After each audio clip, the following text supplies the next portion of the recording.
In July of 1849, James White packed copies of The Present Truth into a borrowed carpet bag and walked 8 miles to Middletown, Connecticut. He was taking the first steps in what would become a global publishing ministry.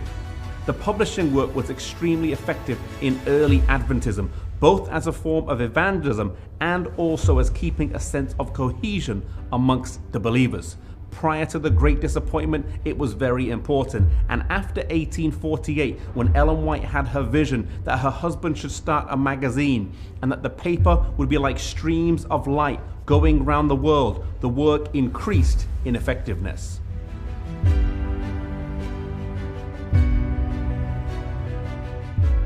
In 1853, the Review and Herald Publishing Association bought its first printing press and based itself out of the house that James and Ellen White rented in Rochester, New York.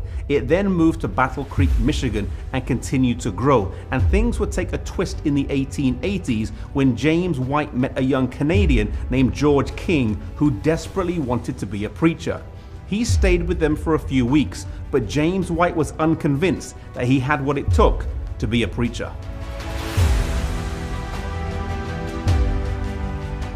James White then approached Brother Godsmark and told him about George King and asked if he could live on the farm and work, and then maybe after a year he would be able to go and preach.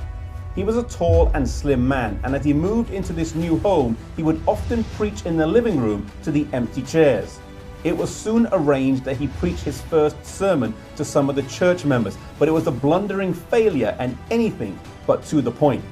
After a season of prayer, the mother of the home stood up and said that he could never be a preacher and that he could not hold the attention of a crowd, but he could be a fireside preacher and share books and tracts in people's homes and spread the message this way.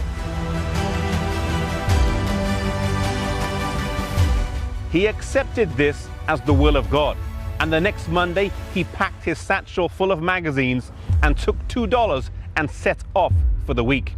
The next Sabbath he was overwhelmed at how much God had blessed him and encouraged by the people he was able to speak to, as well as the 62 cents that he had earned. The next week he was able to convert nearly all the books in his bag to cash, and soon persuaded the brethren at the Review and Herald to make a special book to use in the homes, Thoughts on Daniel and Revelation by Uriah Smith.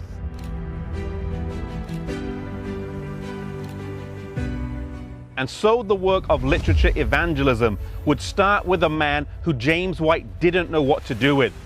The work of literature evangelism would grow and spread and become a huge ministry in and of itself, key in the early days of our church as it encompassed the globe. The ministry is still active today, both with summer programs with academy-age young people and university-age students, and also with full-time workers.